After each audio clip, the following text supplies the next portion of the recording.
Hi everyone. Today I'm going to show you my setup for creating beautiful nebulas and dreamlike structures using the EEVEE real-time rendering engine in Blender 2.8. You can download all of the resources for this video from the link in the description so you won't have to build everything yourself. Before we start, I want to give a mention to Mark Kingsnorth, whose work I bumped into while researching the topic of volumetrics. They've previously done work on creating nebulas, specifically as skyboxes using cycles in Blender 2.7, and they also have an add-on available on the Blender market to simplify that process. What I wanted to do with this video was put the EEVEE real-time rendering engine to the test and see if I could come up with a system for creating three-dimensional extendable real-time volumetric landscapes that could be used to make anything from realistic nebulas to strange and surreal fictional dreamscapes. In doing this, I also wanted the choice between having infinite procedural volumes to fly through as well as localized volumes that could be restricted to the bounds of an object. Allowing for both will give a lot of compositional control. Thanks to the versatility of Blender's node system, all of this was surprisingly easy to achieve. Now there's just a few notes before we get into it. I'm using Blender 2.8, which as of making this video is still in beta, so some functionality may be subject to change in later versions. Also, all of these demonstrations rely on volumetric lighting being enabled in the EEVEE render settings. But if you download the resource files, then this will already be set up for you. So let's begin. Once you've turned on volumetrics in the render settings, you'll be able to start making and seeing volumetric effects in the rendered viewport. You can create volumes a number of ways for all sorts of purposes. I'll demonstrate the main methods for you now. Firstly, if you create a new object with a basic material, we can remove all of the nodes except for the material output. If I press Shift+A and search for principled volume, I can place down a shader that will let us control the volume settings. If I plug it into the volume input of the material output node, then you will see how the object has turned all foggy. This volume data is ready to be further manipulated by nodes, and if we're clever with our use of them, then we can shape them into whatever we want. You will also notice that the light objects react with the volume. If you turn the density down and put the camera inside, then you can get some interesting lighting.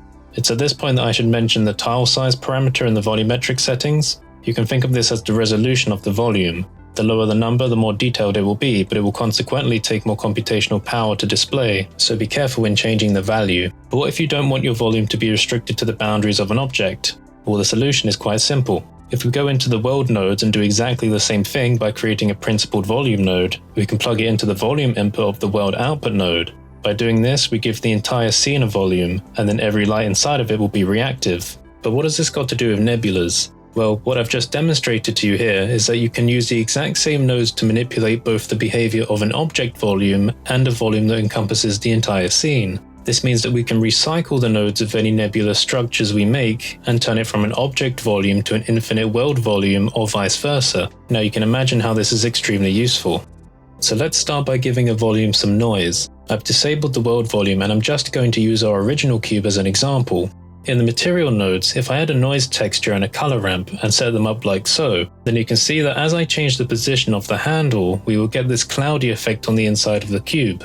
This is noise data being represented in 3 dimensions as a volume. You can manipulate the values in the noise texture node and observe the changes in real time. Here's another tip as well. If you want to reduce this annoying screen flashing, then just turn the viewport samples down to 1 in the render settings. This will let us look around the result without the flickering. So how do we go from these basic disordered clouds to a beautiful nebula? Well, by using a single noise texture, we've managed to get these random collections of gas. But in reality, nebulas are not made of simple blobby shapes. What we need to do is feather the edges of these larger shapes and try to add some connective gas between them. To do this, we can use another noise texture. Firstly, let's create duplicates of our original noise and color ramp nodes so that the values are the same. Then we'll place down a mix RGB node and set the mode to screen. Then turn the factor value up to 1. Starting from the same values as above, I can begin to make some smaller adjustments, and we can see that the content of the second noise texture is now being added to the volume alongside our original shapes. What this means is that by using additive noise data, we can add complementary details around the original structures. Now you don't have to use a noise texture for this, you can just as well use something like a Voronoi texture, but that's certainly more abstract than what we would need for a traditional nebula. So let's take a step forward and scale this up. Here I have a colorless nebula. There are a couple of white lights sitting inside the volume that are giving us this nice glowy effect. Except there's a bit of a problem. We can't really make out much of the surface detail around the gaseous structures. These volume shapes need to have a bit of extra glow around the edges for this to make more sense. If you take a look at pictures of real nebulas, you will see that they always tend to have some extra emission around the edges. A solution to this was presented by Mark Kingsnorth in his video about creating nebulas for a skybox with cycles in Blender 2.7. The general procedure involves taking 3-dimensional noise from a noise texture with a higher scale than the others, and then using a mix RGB node with the dodge method to highlight areas of the original nebula structure. To tell the dodge method exactly what areas to highlight, a color ramp is used where we take the data from the main noise textures and select a small band near the end. We then pass the color output to the factor input of the dodge node. By word of mouth, this might sound a bit complicated, but the node tree is actually fairly simple. Once I set it up, you can see the presence of this effect as I manipulate the handles of the color ramp. In the end, we get these nice looking shapes with highlighted edges which look a lot closer to traditional nebulas. Now when it comes to adding color, we can do so in a couple of ways. Firstly, by using lights in the scene. Since we have volumetric lighting enabled, the volume will react with any lights in the scene, which includes the color data associated with them. Secondly, we can add color from the inside of the nodes, but one thing to keep in mind is that the brightness of the handles in the color ramp will alter the shape of the nebula because this data will end up being plugged into the density value of the principled volume node. If you want to keep the colorization of your nebula separate inside of the nodes, then you need to do it on an independent branch that leads to the color input of the principled volume shader. I have also included an example of coloring with nodes in the resources that accompany this video. The benefit of doing this inside the nodes is that you can get a gradient of colors that change depending on the intensity of the volume. So now that we've talked about color, it's time to move on to infinite world volumes. Like I mentioned earlier, if you want to create a volume that spans the entire scene, then you need to plug it into the volume input of the world output node. But there are some things to keep in mind when rendering with a world volume like this. If the scene is quite complex, then having volumetric shadows enabled may cause some unwanted and strange looking shadows in the render. Because of this, I would recommend having that disabled unless you need it and you've done some testing of your own.